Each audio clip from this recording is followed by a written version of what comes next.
কত কি লিখছি এটা? তারা একসাথে কাজ করে। কোনটা সাবজেক্ট? তারা মূল ভাব কাজ করে। টাস করে। আচ্ছা, একসাথে কি বলতো? একসাথে। তারা একসাথে কাজ করে, তাই না? Yes, sir. সব তারা সাবজেক্ট, তারা সাবজেক্ট কাজ করে। কাজ করে। শুধু করে না, কি করে? কাজ করে। কাজ করে। কাজ করে। মূল ভাব মূল ভাব একসাথে। একসাথে। অবজেক্ট। অবজেক্ট তারা ইংলিশ কি? দে। দে। দে মানে কি? তারা। কাজ করে মূল ভাব, তাই না? Yes, sir. আমরা কি নেব? Work. They work. They work. They Work. Work. তাহলে একসাথে ইংলিশ কি? Together. বলো। Together. Together. They work. They work.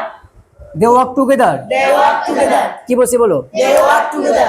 They work together. They work together. আমরা একসাথে কাজ করি। আমরা একসাথে কাজ করি। We work together. You work together. তুমি একসাথে কাজ করো। তুমি একসাথে কাজ করো। You work together. You work together. কথা বলছো সবাই? Yes, sir. আমার একটা শ্রেণীতে অনেকগুলো করতে পারবো। Am I right? Yes, sir. Do you understand? Yes, sir. Thank you সবাইকে। Okay, sir.